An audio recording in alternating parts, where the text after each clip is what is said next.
ونستغفره ونؤمن به ونتوكل عليه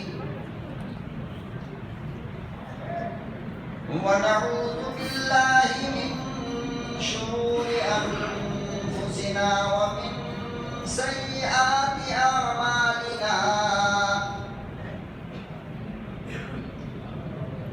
من يهده الله فلا مضل له ومن يضلله فلا هادي له ونشهد أن لا إله إلا الله وحده لا شريك له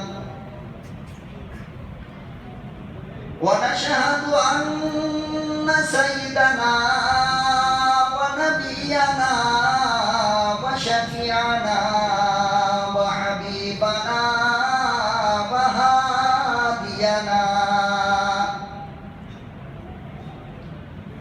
وهادينا ومرشدنا ومولانا محمدا عبده ورسوله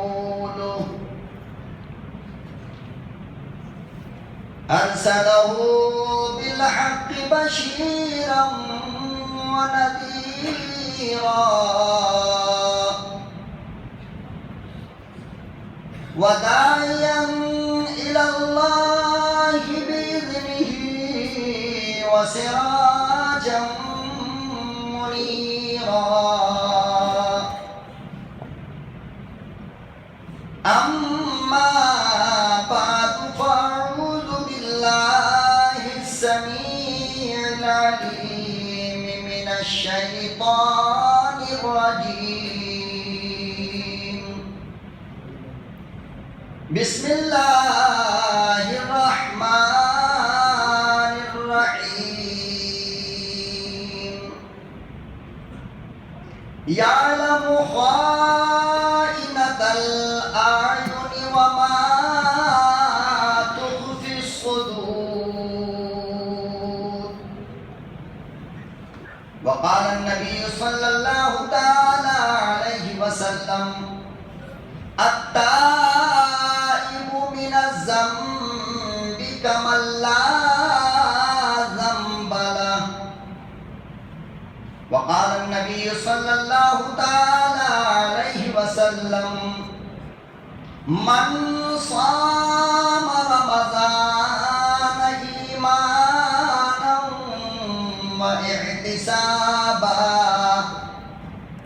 غفر له ما تقدم من ذنبه صدق الله مولانا العلي العظيم وصدق رسوله النبي الكريم ونحن على ذلك لمن الشاهدين والشاكرين والحمد لله رب العالمين خطائیں دیکھتا بھی ہے عطائیں کم نہیں کرتا خطائیں دیکھتا بھی ہے عطائیں کم نہیں کرتا سمجھ میں کچھ نہیں آتا کہ اتنا مہربان کیوں ہے درود شریف پڑھ لیجیے اللہم صلی علی سیدنا محمد وعلی آل سیدنا محمد وبارک وسلم اللہم صلی علی سیدنا محمد وعلی آل سیدنا محمد وبارک وسلم اللہم صلی علی سیدنا محمد وعلی آل سیدنا محمد وبارک وسلم نہایت ہی قابل قدر بزرگوں اور دوستوں، ملک و ملت کے پیارے غیور نوجوانوں، دور دراز سے سننے والی میری لاڈلی ماں اور بہنوں، میرے پیارے عزیز بچوں، سب سے پہلے میں آپ حضرات کو آپ کی اس نہایت ہی حسین و جمیل مسجد کی مبارکباد دینا چاہتا ہوں، اور ان لوگوں کے حق میں دل کی گہرائیوں سے دعائیں کرتا ہوں جن لوگوں نے اس مسجد کے اندر جس انداز میں جس طریقے سے بھی حصہ لیا، مال سے یا جان سے، اللہ ان کو اس کا 1000 گنا زیادہ عطا فرمائے، اور اللہ تعالیٰ اس مسجد کی خدمت کرنے والوں کو اجر عظیم عطا فرمائے۔ مگر میرے بھائیوں، ایک بات سے ڈر لگتا ہے، اور اس ڈر کی وجہ جناب رسول اللہ صلی اللہ علیہ وسلم کی ایک حدیث ہے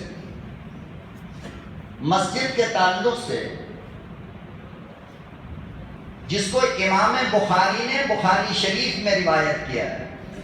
قال النبی صلی اللہ تعالی علیہ وسلم یوشک ان یأتی علی الناس زمان لا یبقى من الاسلام الا اسمه ولا يبقى من القرآن الا رسمه مساجدهم عامرة وهي خراب من الهدى۔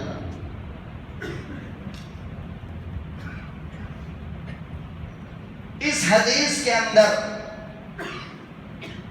چند دوسری باتیں جو بیان کی گئی، میں وہ نہیں، اس کا کیا مطلب ہے مساجدہم عامرۃ وہی خراب من الہدی کا، وہ بتانا چاہ رہا ہوں۔ آج سے 1450 سال پہلے آپ صلی اللہ علیہ وسلم نے فرمایا کہ لوگوں پر ایک زمانہ ایسا آئے گا، لوگوں پر ایک زمانہ ایسا آئے گا کہ اسلام تو بچے گا نہیں، فقط نام رہ جائے گا، اور قرآن بچے گا نہیں، صرف رسم رہ جائے گی۔ اور فرمایا مساجدہم عامرۃ، لوگ مسجدیں بہت زبردست بنائیں گے، عالیشان مسجدیں ہوں گی۔ فرمایا کہ گھنگرولوں سے سجایا جائے گا، لائٹنگ روشنیاں ایسی ہوں گی کہ اگر سوئی گر جائے تو مل جائے گی۔ وہی خراب من الہدی، لیکن وہ مسجدیں ہدایت سے خالی ہوگی۔ اس بات پہ ڈر لگتا ہے کہ ہر آدمی مسجد کا تقابل کر رہا ہے، میں ایسی بناؤں، وہ ایسی بنایا تو میں ایسی بناؤں گا۔ لیکن بات یہ ہے، آپ کی قربانی اور آپ کی محنت سر آنکھوں پر، لیکن مجھے ڈر لگتا ہے کہ کہیں پیغمبر کی یہ بات سچ نہ نکل جائے ہماری مسجدوں کے سلسلے میں کہ وہی خراب من الہدی، مسجدیں ہدایت سے خالی ہوں گی، خوبصورت تو اتنی ہوں گی کہ آنکھیں ٹک نہیں پائے گی، لیکن ہدایت سے خالی ہوگی۔ فرمایا کیا مطلب؟ فرمایا کہ مطلب یہ کہ مسجدوں کے اندر دنیا کی باتیں اور دنیا کا کام ہونے لگے گا، ذکر کم، تلاوت کم، میٹنگ زیادہ ہوگی مسجدوں میں۔ وہی خراب من الہدی، ہدایت سے مسجدیں خالی ہوں گی۔ کیا مطلب؟ کہ اللہ نے جس مقصد کے لیے مسجد کو بنانے کے لیے کہا، وہ مقصد تو کم ہوگا اور بیکار کی چیزیں مساجد میں زیادہ ہوں گی۔ آج یہی وجہ ہے کہ مسجدوں کے اندر کیا کچھ نہیں ہوتا ہے، آپ اپنی آنکھوں سے دیکھیں۔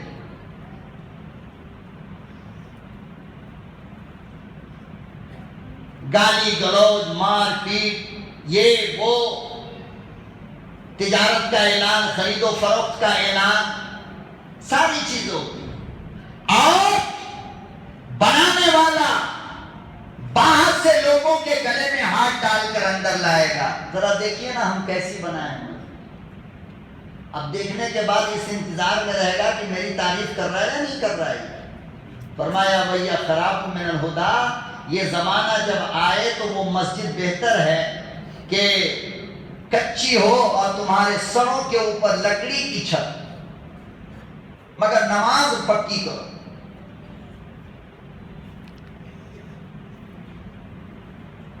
اختلاف اور خرافات کی باتیں ہوں گی۔ آپ صلی اللہ علیہ وسلم کے زمانے میں مسجد نبوی کے اندر اتحاد کی باتیں ہوا کرتی تھی، صحابہ کے دلوں کو جوڑنے کا کام ہوتا تھا۔ ہماری عالیشان مسجدوں میں دلوں کو توڑنے کا کام ہوتا ہے۔ قابل مبارکباد ہے رحمت پور والوں کہ اللہ رب العزت نے اتنی عالیشان مسجد آپ کو عطا فرمائی۔ اب اس کی قدردانی آپ کو کرنی ہے۔ یاد رکھو، مجھ جیسے غریب اور فقیر کی ایک بات یاد رکھو کہ مسجد ایک جسم ہے، نمازی اس کی روح ہے، اور بغیر روح کے جسم کی کوئی قیمت ہے؟ بتاؤ۔ روح ہوگی تو جسم کا قیمت لگے گا، اور جب روح نہیں ہوگی تو جسم باپ کا پڑا ہو، بیٹا کہتا ہے اے جلدی لے کر کے جا یار، مٹی میں ڈال کر کے آ جاؤ، کیوں؟ تیرا ابا ہے نا؟ کہا نہیں، یہ میرا ابا کہاں، اس کے اندر جو جان تھی نا وہ میرا ابا تھا۔ جو بیوی کل تک گلے سے لگا کر بوسے لیا کرتی تھی، آج اس جسم سے جان نکل گئی تو بیوی کہتی ہے کہ میرے شوہر کو جلدی دفن کر دو۔ پتا چلا کہ آپ کا شوہر یہ باڈی نہیں تھا، بلکہ اس کے اندر جو میٹیریل تھی، جان، وہ اثر تھا۔ تو مسجدوں کی روح میرے بھائیوں آپ ہیں۔ اتنی عالیشان مسجد میں اگر ایک صف نمازی ہوں تو پھر بتاؤ، مجھے جواب دو کہ اس مسجد کو بنا کر آپ نے کیا حاصل کیا؟ اس لیے آپ کو نماز کی پابندی کرنا ہے اور مسجد کو آباد رکھنا ہے۔ جیسے آج چمک رہی ہے، دمک رہی ہے، اسی طریقے سے پورے سال مسجد کو کیا کرنا ہے؟ آباد رکھنا ہے۔ اور خدا کا واسطہ آپ کو دے کر کے کہتا ہوں کہ نماز، تلاوت، ذکر، حدیث کی تعلیم، اس کے علاوہ دینی مشورہ، امت کے بھلائی کی باتیں آپ یقیناً شوق سے کیجئے۔ اگر دنیا کی باتیں کرنی ہو تو گیٹ کے باہر چلے جائیں، مسجد میں اجازت نہیں ہے۔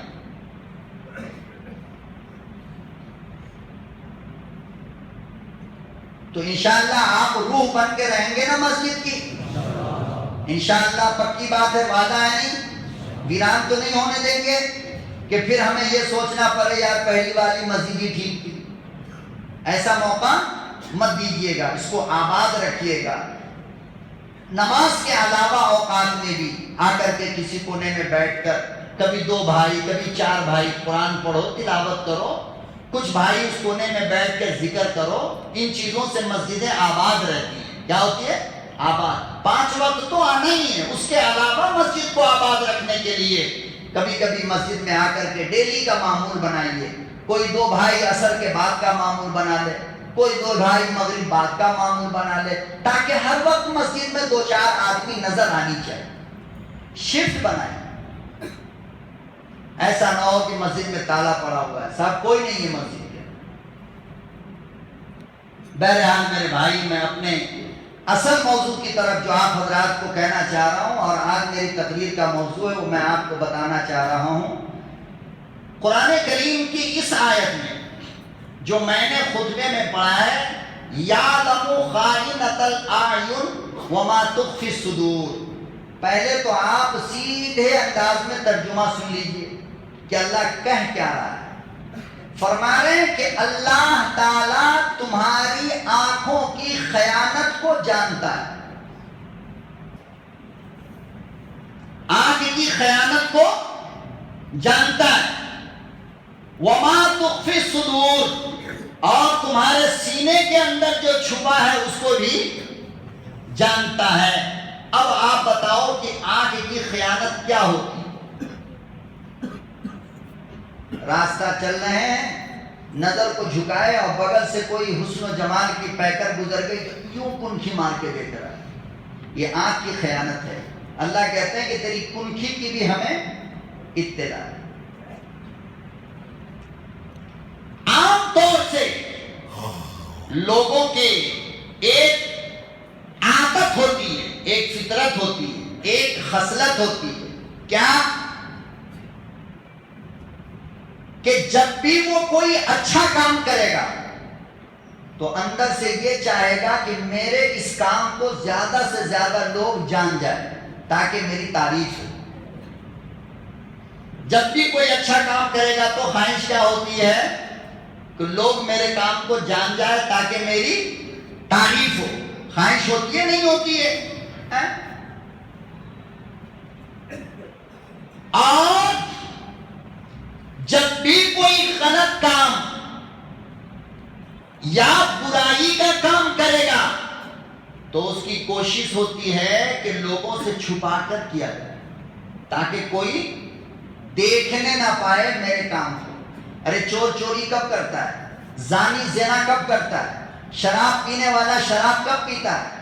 وہ ہر ممکن چاہتا ہے کہ ہمارے گناہ کو اور ہماری غلطی کو کوئی نہ دیکھے۔ تو اچھا کام کرے گا تو چاہے گا کہ سب دیکھے اور سب جان جائے تاکہ میری تعریف ہو، اور جب گناہ کا کام کرتا ہے تو یہ کوشش کرتا ہے کہ دنیا کے لوگوں سے میرا گناہ چھپا ہوا ہے۔ ہم میں کا کوئی ظالم کبھی بھی یہ سوچے گا کہ ہمارا چوری ہمارا جھوٹ، ہمارا گناہ، ہماری غلطی لوگوں کو پتہ چلے؟ ہر ممکن کوشش کرتا ہے کہ یہ بات ہماری چھپی رہے۔ آدمی کی اس عادت کو سائنسدانوں نے کیپچر کر لیا کہ آدمی کی عادت یہ ہے کہ جب بھی کوئی جرم کرے گا تو وہ کوشش کرے گا کہ میرے جرم کو کوئی نہ دیکھے۔ لہذا سائنس والوں نے حکومت کو مشورہ دیا کہ اگر پبلک کو قانون کے دائرے میں لانا ہے تو سی سی کیمرہ ہر جگہ لگا دو۔ جب پبلک یہ دیکھے گی کہ کیمرہ ہم کو دیکھ رہا ہے تو غلطی نہیں کرے گا۔ سرکل پہ آپ گئے گاڑی لے کر کے اور ریڈ لائٹ جل گیا، کیا جلا؟ Red light. تو آپ نے گاڑی کو بریک اس لیے نہیں مارا کہ لال بتی جل رہی ہے، بلکہ آپ نے گاڑی کو اس لیے بریک مارا کہ اس سرکل پہ سی سی کیمرہ لگا ہوا ہے۔ تو آپ کے دل نے کہا کہ کیمرہ تمہاری غلطی کو دیکھ رہا ہے، اگر سگنل کراس کرے گا تو آگے پکڑا جائے گا، لہذا تم نے گاڑی کو کیا کیا؟ بریک مار دیا۔ تو دیکھو غلطی سے بچ گئے نہیں، دیکھنے والے کے ڈر سے بچے۔ ارے میری بات سمجھ میں آ رہی ہے؟ میں یوں بول رہا ہوں۔ تو جب دیکھنے والا کوئی ہو تو آدمی غلطی کرنے سے ڈرتا ہے۔ آپ لوگ کبھی مال میں گئے ہو؟ ریلائنس مال اور گوپالن مال اور فلانا مال گئے؟ یہاں ہے نہیں، ہندو پور میں ہے؟ تو مال میں جب آپ جاتے ہیں تو آپ کو سودا دینے والا کوئی آدمی رہتا ہے؟ آپ نے پٹی اٹھائی اور آٹا ڈالا، چاول ڈالا، شکر ڈالا، نمک ڈالا، صابن ڈالا، تیل ڈالا، سب ڈال لیا۔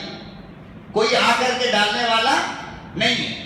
لیکن قسم کھا کر کے بتاؤ کہ چھوٹا سا چاکلیٹ بھی آپ نے کبھی جیب میں ڈالا؟ حالانکہ اس میں تو چور بھی جاتا ہے جو باہر جیب کاٹ لیتا ہے، لیکن وہاں کوئی نہیں دیکھ رہا ہے، کوئی لیبر نہیں ہے، کوئی ورکر نہیں ہے، کوئی سیلس مین نہیں ہے، اکیلا پورے مال کے اندر گھوم رہا ہے، لیکن ایک چاکلیٹ بھی اپنے جیب میں نہیں ڈالتا ہے۔ وجہ کیا ہے؟ اس چور کو پتا ہے کہ پورے مال میں سی سی کیمرہ لگا ہوا ہے، اگر یہاں پہ چاکلیٹ جیب میں ڈالا تو گیٹ پہ نلا دبا دے گا۔ تو آدمی تو نہیں دیکھ رہا تھا، لیکن سی سی کیمرہ کے ڈر سے چوری نہیں کیا۔ کیا کیا؟ ارے یہاں کوئی ہے اتنا ماہر چور؟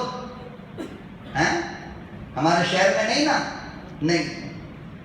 واشنگٹن میں ایک مال کے اندر جب پورا مال بھرا ہوا تھا اور جگہ جگہ سی سی کیمرہ لگا ہوا تھا، اچانک فقط 3 منٹ کے لیے لائٹ چلی گئی۔ اور جب لائٹ جائے گی تو کیمرہ بھی تو کام چھوڑ دے گا، اپنا کرے گا کام نہیں۔ تو پیپر میں لکھا تھا کہ 3 منٹ کے اندر $3 لاکھ کی چوری ہو گئی. 3 منٹ میں $3 لاکھ کی چوری. کیوں؟ پبلک جان گئی کہ کیمرہ کی آنکھ بند ہو گئی, اب کوئی دیکھ نہیں رہا, مارو چوری کرو. تو آدمی کی میرے بھائیوں یہ عادت ہوتی ہے کہ برائی کے بارے میں یہ سوچتا ہے کہ کوئی نہ جانے. بات سمجھ میں آ رہی میرے بھائیوں؟ میں یہ صرف اس لیے بتانا چاہ رہا تھا اور یہ مثالیں میں نے آپ کو اس لیے دیا کہ آپ دنیا کے کرنٹ پہ چلنے والے سی کیمرہ کے ڈر سے سگنل کراس نہیں کرتے ہو, مال میں چوری نہیں کرتے ہو, پھر تمہیں کیوں شرم نہیں آتی کہ ارے وہ آنکھ جو کبھی بھی سوتی نہیں ہے وہ تمہیں 24 گھنٹہ دیکھتی ہے, پھر بھی گناہ کرتے ہو. یعلم خائنۃ الاعین, اے میرے بندے میں اپنی آنکھوں سے تمہیں ہر وقت دیکھتا رہتا ہوں. گناہ سے پہلے تم یہ کیوں نہیں سوچتے کہ ایک آنکھ اللہ کی مجھے دیکھ رہی ہے؟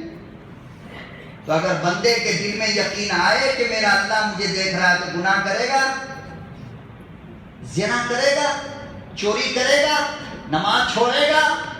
نہیں. یہ بندہ تو وہ ہے جو سی کیمرہ کے ڈر سے سگنل کراس نہیں کرتا ہے. تو اس بندے کو جب یقین ہو جائے کہ میرا سونا, میرا اٹھنا, میرا بیٹھنا, میرا چلنا, میرا کھانا, میرا پینا, میری تجارت, میرا سفر, میرا حضر, میرا لین, میرا دین, میری نماز, میرا روزہ, میری زکات, میری خیرات, میرا حج اور میری ساری زندگی پہ ایک آنکھ دیکھ رہی ہے, تو گناہ کرے گا کہیں بھی؟ پتا چلا کہ ہم لوگ گناہ تب کرتے ہیں جب اس بات کو بھول جاتے ہیں کہ اللہ دیکھ رہا ہے. اللہ اکبر و کبیرہ, ہم سے اچھا وہ چرواہا ہے جو بکریاں مدینے کی سرزمین پہ چرانے میں مشغول ہے. حضرت عبداللہ ابن عمر تشریف لے گئے اور فرمایا, او بکری چرانے والے, مجھے بھوک لگ رہی ہے, یہ ساری بکریاں موجود ہے, ایک بکری لا, میں ذبح کرتا ہوں, تو بھی گوشت کھائے گا, میں بھی گوشت کھاؤں گا. وہ چرواہا کہنے لگا, او نوجوان, او اللہ والے, یہ بکریاں میری نہیں ہیں بلکہ یہ میرے مالک کی ہے, میرا مالک یہ ساری چیز مجھے دے کر چھوڑا ہے. حضرت عبداللہ ابن عمر کہنے لگے, لاؤ میں اس کی آزمائش کروں. فرمایا, او اللہ والے, او نوجوان, ایک بکری میرے ہاتھ سے بیچ دے, مالک کو کہہ دے گا بھیڑیا کھا گیا. وہ چرواہا کہنے لگا, فَأَيْنَ اللَّهُ,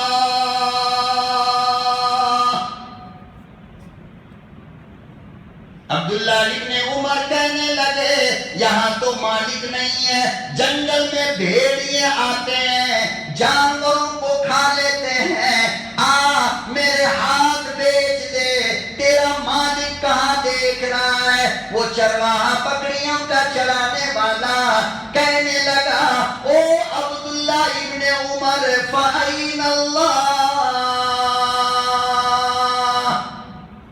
اگر مالک کی نظر دیکھتی نہیں ہے تو پھر اللہ کدھر چلا گیا؟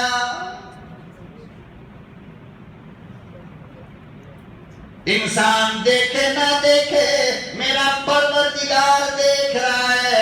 اسی کو اللہ پاک نے فرمایا, ان اللہ علیم بذات الصدور. میرے بندو, سمندر کی تہوں میں چلے جاؤ, لوہے کے گھروں میں بند ہو جاؤ, فضا میں اڑتے رہو, زمین پہ چلتے رہو, دکان میں رہو, مکان میں رہو, تجارت میں رہو, کہیں بھی رہو, علیم بذات الصدور. میں پروردگار تیری ایک ایک حرکت پہ نظر رکھتا ہوں.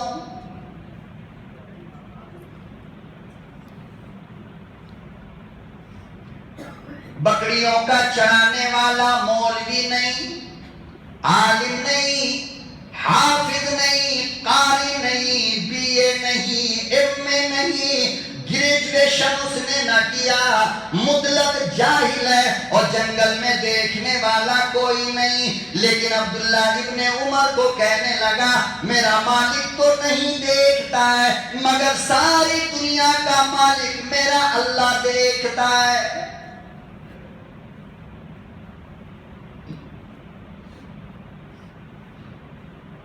کہنے لگا یا عبداللہ فَأَيْنَ اللَّهُ، اللہ کدھر غائب ہو گیا، اللہ دیکھ رہا ہے۔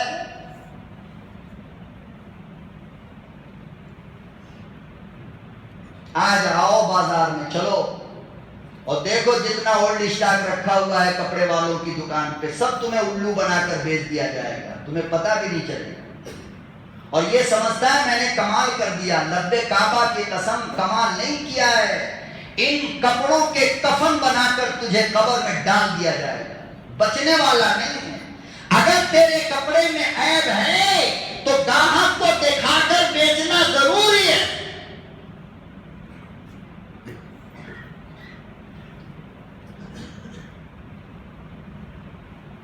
فرمایا یہ سب کیوں ہوا؟ اس لیے کہ تم نے دل سے یہ خیال نکال دیا کہ مجھے کوئی دیکھ رہا ہے، ورنہ یہ روزے کے زمانے میں ہوٹل میں پردہ ڈال کر سموسہ کھاتا نمک حرام؟ اگر یہ سمجھتا کہ میرا اللہ دیکھ رہا ہے آگ ڈال لیتا منہ کے اندر مگر سموسے نہیں کھاتا اور کتے کا پیشاب نہیں پیتا بیٹھ کر کے۔ ڈر نہیں ہے، خیال نہیں ہے، مولانا کے ڈر سے پردہ لگا دیا، ارے اللہ کے بندے ارے اس سے تو پردہ کر جو تیری رگوں سے زیادہ قریب ہے۔ اللہ کا ڈر نہیں ہے۔ آفیسر ہے میونسپلٹی کا، پولیس اسٹیشن کا، S P, D S P, داروغہ، کلکٹر، رشوت لے گا تو اشارے سے کہے گا یہاں پہ کیمرہ لگا ہے ذرا اندر آؤ۔ اس آنکھ سے بچا لیا، اس آنکھ سے کہاں بچے؟ اس سے بچ، تیری جرت تیری ہمت تب دیکھو نا۔ تو کوٹھری میں لے جا کر رشوت دیکھ رہا ہے۔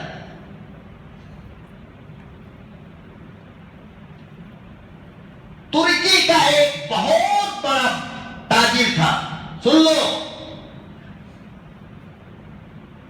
اور اتنا بڑا تاجر کہ اس زمانے میں پورے ترکی کے اندر اس سے بڑا پیسے والا کوئی نہیں تھا، اور اس کا ایک باغ تھا جس میں تمام طرح کے فروٹ لگے ہوئے تھے، اس میں آم بھی تھا، اس میں انار بھی تھا، اس میں سنترا اور سیب بھی تھا، اس میں اخروٹ، انگور اور بادام بھی تھے، ہر طرح کا پھل تھا اس باغ میں۔ اور اس باغ کی رکھوالی کے لیے اس نے مبارک نام کے ایک آدمی کو رکھا تھا۔ کس نام کے؟ مبارک نام کے۔ ایک دن وہ تاجر اپنے باغ میں آیا اور کہنے لگا کہ مبارک میرے کو پیاس لگ رہی ہے، ذرا ایک انار کا جوس نکال کے لاؤ۔ دیکھو یہ بیچاری بیمار مرغی کی طرح اونگ رہا ہے، ان لوگوں کو اٹھا دیجیے، مت سوئیے مت سوئیے، اسے دیکھو کان پہ ہاتھ رکھو، مت سوئیے، سونا ہے تو بات ہے۔ اور کوئی سو رہے ادھر؟ نہیں، سونا نہیں۔ تو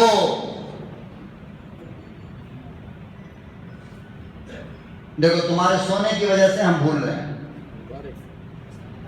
تو کہا کہ ایک گلاس جوس لے کر کے آؤ۔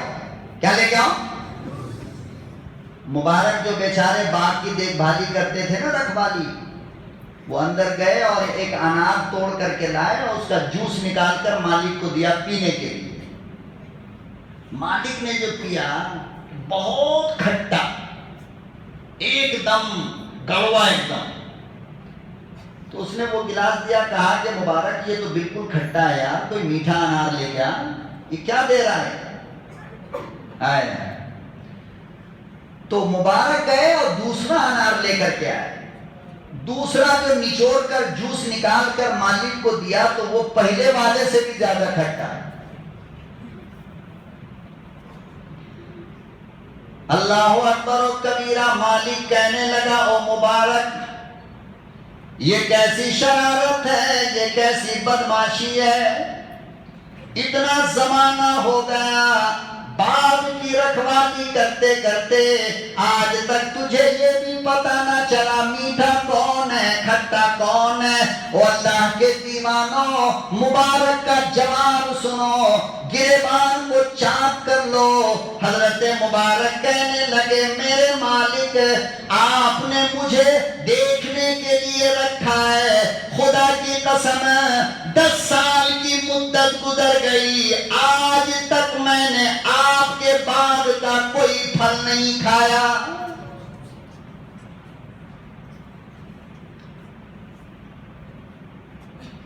آج تک میں نے کوئی پھل نہیں توڑا, مجھے انار کا کیا پتا, مجھے سیب کا کیا پتا, مجھے آپ نے کام کے لیے رکھا تھا, کھانے کی اجازت نہیں دی تھی. مبارک کہنے لگا میرے آقا مجھے کیا پتا چلے, زمین پہ جو پھل گر جایا کرتا تھا میں اسے بھی اٹھا کر آپ کے گھر پہنچایا کرتا تھا.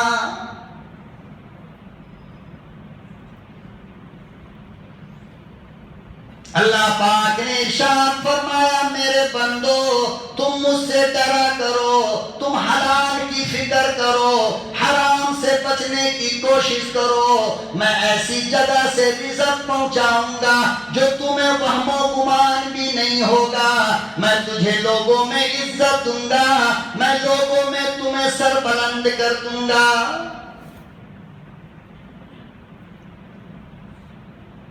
اب جب اتنا ڈرتا تھا مبارک تو انعام میں کیا ملا جانتے ہو؟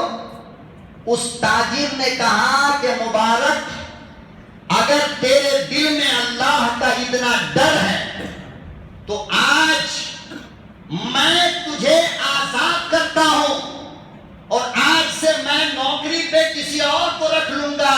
میری خواہش یہ ہے کہ تم میری خدمت مت کر, آج کے بعد اللہ کی خدمت کر. میں تجھ جیسے ولی سے کام کروانا نہیں چاہتا.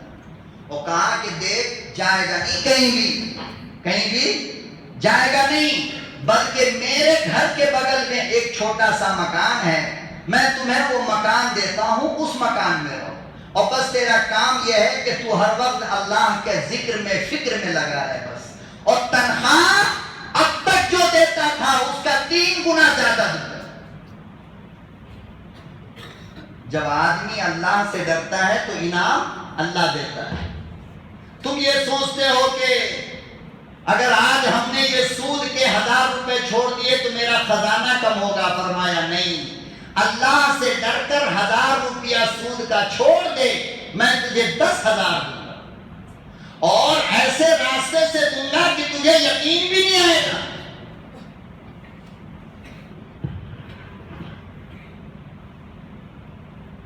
ایک صحابی جناب رسول اللہ صلی اللہ علیہ وسلم کا کہیں جا رہے تھے, راستے میں پیشاب کے لیے بیٹھ گئے. تو پیشاب جہاں پہ کرنے کے لیے بیٹھے نا وہاں پہ چوہا کا ایک بل تھا. کیا تھا؟ چوہا کا ایک بل. یہ جیسے ہی پیشاب کرنے کے لیے بیٹھے تو ایک چوہا نکلا اور اس کے منہ میں اشرفی تھا. کیا تھا؟ اشرفی جانتے ہو؟ سونا چاندی سے بھی زیادہ قیمتی پیسہ اشرفی. اگر ایک اشرفی ہو تو میرے خیال سے ہندوستان کا 1000 تو ہو ہی جائے کم سے کم. تو اشرفی لے کر کے آیا چوہا. کہاں سے؟ بل سے. اور اس صحابی کے سامنے ڈال کر چلا گیا. پھر اندر گیا, پھر ایک اشرفی لے کے آیا, پھر وہاں پہ ڈالا اور چلا گیا. ہم اور آپ ہوتے تو کیا کرتے؟ دن بھر بیٹھے رہو, لاتا ہی رہے گا. وہ چوہا ایک ہی چوہا 10 اشرفی لے کر کے جب آ گیا تو یہ صحابی اپنی ضرورت سے فارغ ہو کر کے اٹھے اور اس اشرفی کو لے کر پیغمبر کی خدمت میں پہنچ گئے، حضور اکرم صلی اللہ علیہ وسلم کی خدمت میں پہنچے اور پورا قصہ سنایا جائے، یا رسول اللہ ایسی ایسی بات۔ امام الانبیاء محبوب کبریا حضرت محمد مصطفیٰ صلی اللہ علیہ وسلم نے فرمایا میرے دیوانے پروانے مستانے یہ رزق ہے پروردگار عالم نے تمہارے لیے بھیجا ہے۔ ارشاد فرمایا جناب رسول اللہ صلی اللہ علیہ وسلم نے وَمَن يَتَّقِ اللَّهَ يَجْعَل لَّهُ مَخْرَجًا، جو اللہ سے ڈرا کرتے ہیں اللہ پاک اس کے لیے رزق کا دروازہ غیب سے کھولتا ہے۔ اور روزی کے لیے مرنے والوں، رزق کے لیے چوری کرنے والوں، تجارت میں جھوٹ بولنے والوں، خدا کی قسم ہے قرآن کریم پہ عمل کر کے دیکھو، دنیا کے چاند ستارے تمہارے قدموں میں آئیں گے۔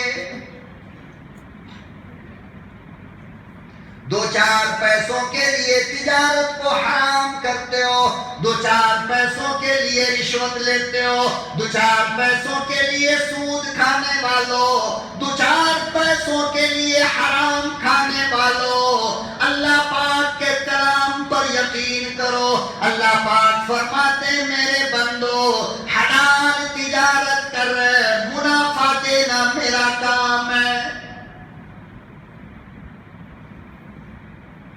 ایمانداری سے نوکری کیا کر، عزت دینا میرا کام ہے۔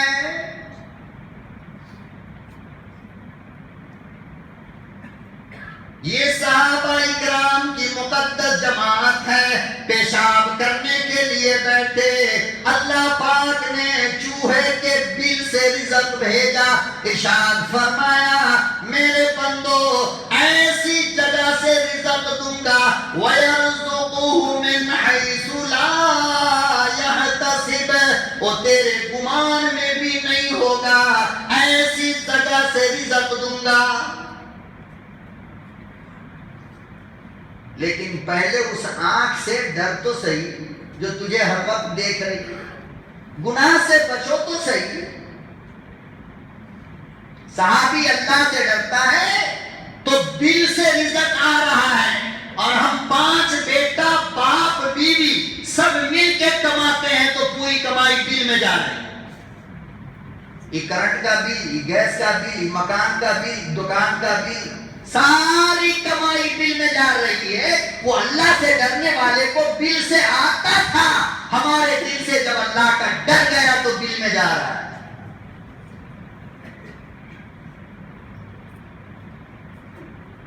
ڈرو ڈرو اللہ سے، اس آنکھ سے ڈرو جس کے لیے کرنٹ کا کوئی مطلب نہیں، 24 آور چلتا رہتا ہے اور ہر وقت دیکھتا رہتا ہے، بچ ہی نہیں سکتے ہو خدا کی قسم۔ اللہ کہتا ہے کہ کنکھی ہے نا یہ کنارے والی، تو ایسے دیکھتا ہے اور تیرا رب ایسے دیکھتا ہے، بچے گا کہاں؟ وما تخفی الصدور، اماں کو مارنے کی نیت کیا اللہ جان گیا، جان گیا، بول یا نہ بول، مار یا نہ مار، وہ جان گیا۔ تخفی الصدور، تیرے سینے میں جو چیز چھپی ہے تیرا پروردگار اسے دیکھ رہا ہے، جان رہا ہے، اللہ سے نہیں بچ پاؤ گے۔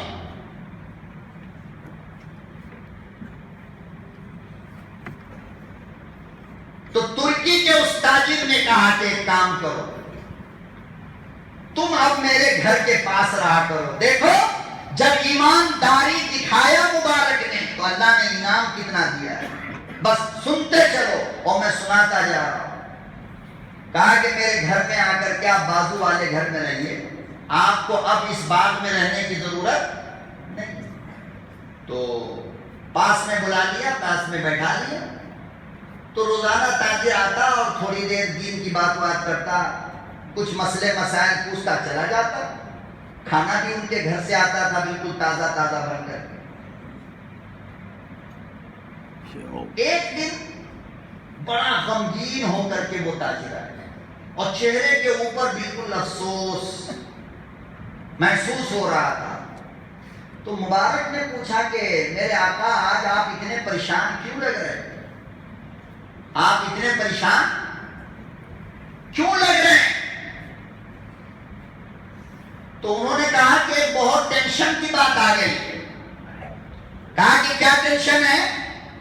تو کہا کہ دیکھو میرے گھر میں میری ایک لوتی جوان بیٹی ہے اور میں اس کا رشتہ کرنا چاہتا ہوں. اور بڑے بڑے لوگوں کے رشتے آ رہے ہیں. بادشاہ اپنے بیٹے کا رشتہ بھیج رہا ہے, وزیر اپنے بیٹے کا رشتہ بھیج رہا ہے, بڑے بڑے پارٹی کے لیڈر اپنے بچوں کا رشتہ بھیج رہے ہیں, بڑا بڑا زمیندار اپنے بچوں کا رشتہ بھیج رہا ہے, اور ہم میاں بیوی پریشان ہیں کہ کس رشتے کو قبول کیا جائے. میری سمجھ میں نہیں آ رہا. مبارک تم ہی بتاؤ کون سا رشتہ اچھا ہے.